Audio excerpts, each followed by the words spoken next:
Commander Thera had never felt fear in 30 cycles of service.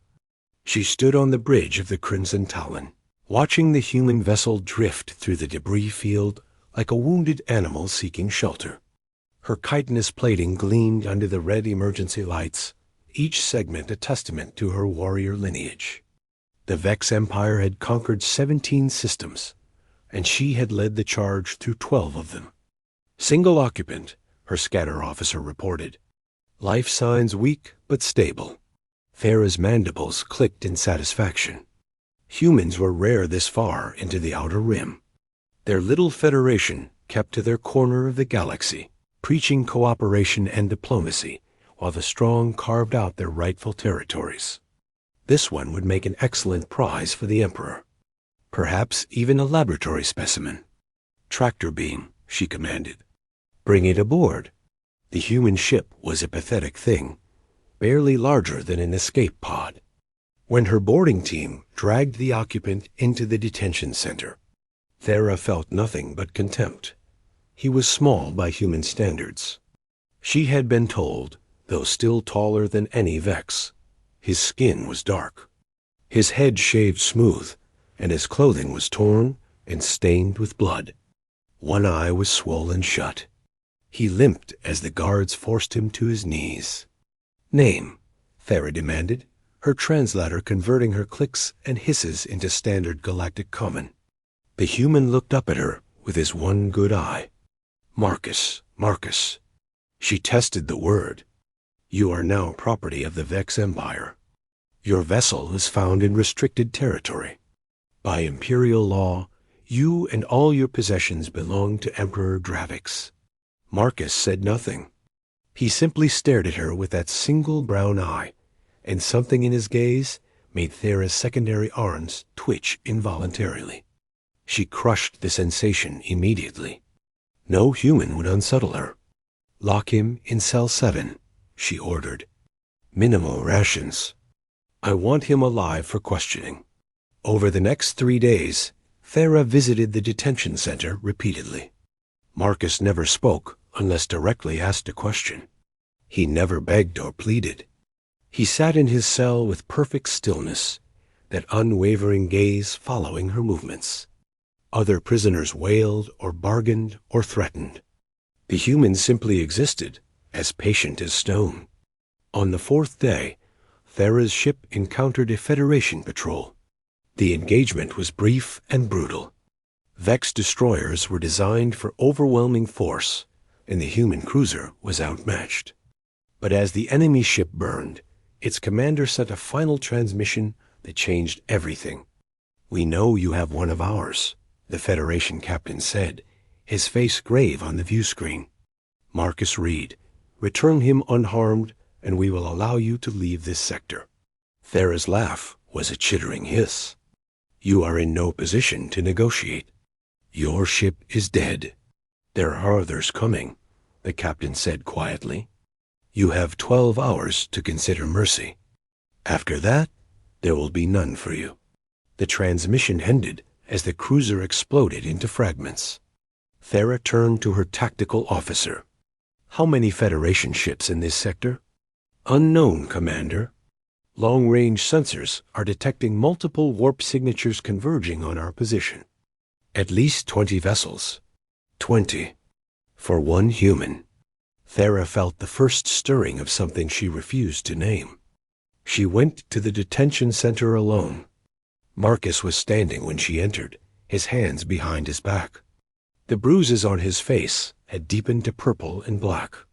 Yet he stood straight, his chin level, his expression calm. "Who are you?"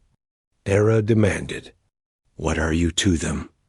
"I am a teacher," Marcus said simply. "I instruct young people in mathematics and classical literature." "They send 20 warships for a teacher?" "They send 20 warships because I am human," Marcus replied. "Because we do not leave our people behind. Not ever. Not for any reason." Thera's plating rippled with agitation. "The Vex do not negotiate with inferiors. We take what we want. We crush resistance. Your Federation is weak, obsessed with preservation of individual lives. Such sentimentality is why you will never rule the galaxy. Marcus tilted his head slightly, studying her. May I ask you a question, Commander? The presumption should have earned him a strike. Instead, Thera found herself saying, "Speak. How many of your crew would the Emperor sacrifice to save you?" The question landed like a physical blow. Thera's primary arms flexed involuntarily. The Emperor does not negotiate for prisoners. A warrior who is captured has failed. Death is the only honorable outcome. So no one would come for you, Marcus said softly. If you were alone, wounded, drifting in the dark, they would leave you to die. Because you failed. Because individual lives mean nothing measured against imperial glory. Yes, Thera hissed. Because we are strong. Because we understand sacrifice. No, Marcus said, and his voice carried no anger, no judgment, only a terrible gentleness. You understand how to die. We understand how to live. Thera felt something crack inside her chest, a hairline fracture in armor she had worn for 3 decades. You know nothing of strength, human. You are soft, breakable. I have been beaten, starved, and imprisoned, Marcus said. Yet here I stand, and 20 ships are coming because my people believe I am worth saving. Not because I am special. Not because I have military value. Simply because I am one of theirs. He paused. When was the last time you felt that someone would fight for you, Commander? Not for your rank. Not for your utility. For you. The crack widened. Thera tried to seal it with rage. Silence. You are a prisoner. Nothing more. Then kill me, Marcus said calmly. It would be the practical choice. One life to avoid a battle you cannot win. By your own philosophy, I should mean nothing. A failed explorer in the wrong territory at the wrong time. Execute me and scatter my remains. Let the Federation know that the Vex do not bend. Thera's hand moved to her sidearm. The motion was automatic, trained, but her fingers would not close around the grip. You cannot, Marcus said, and there was no triumph in his words. Because somewhere beneath that armor, you know the truth. You know that a civilization built on abandoning its own, on measuring worth by victory alone, is not strength. It is loneliness dressed in weapons. The armor shattered completely. Thera staggered backward, her breathing ragged. For 30 cycles, she had defined herself by conquest, by the certainty that power justified any action. She had watched wounded soldiers left behind on battlefields. She had seen officers executed for the crime of survival. She had climbed over the corpses of rivals to reach her command. And she had never once felt what this human described. The simple knowledge that someone would come. That she mattered beyond her utility. Why are you doing this? She whispered. Because you gave me the chance to speak, Marcus said. Because I see someone who has never been shown another way. Because 20 ships are coming, and I would rather we both survive what comes next. Thera looked at the human for a long moment. Then she straightened, her decision crystallizing. You will be returned to the Federation.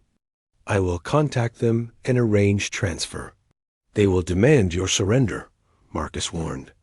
I know. Thera's mandibles clicked softly. But perhaps it is time to learn whether survival without honor is truly worse than death. Perhaps your people can teach me what mine never could. She opened the cell and stepped aside. Marcus walked out slowly, his movements careful with injury. As he passed, he paused. Thank you, Commander. Thera watched him go, feeling the weight of her armor differently now. It was not invincible plating, proof against all harm. It was a shell she had built to survive a system that valued her only as a weapon. And this human, this teacher of mathematics and old stories, had shown her the truth with nothing more than words and unwavering certainty in his own worth. When the Federation ships arrived, Thera stood on her bridge and transmitted her surrender. Her crew stared in shock, but none dared challenge her. As human Marines boarded the Crimson Talon, she caught sight of Marcus being carried to their medical bay on a stretcher, surrounded by officers who gripped his shoulders and spoke to him with fierce relief. No one touched her with relief. No one ever had. But as she was led to the brig of the Federation flagship, Thera felt something unexpected. Not shame at her capture, not fear of judgment, but a fragile, dangerous thing she had no name for. The possibility that she could be more than a weapon. That vulnerability was not the same as weakness. That somewhere in this vast galaxy, there might be a place where her life mattered for its own sake. The human had shattered her armor with nothing but truth. And in the ruins of her certainty, something new was beginning to grow.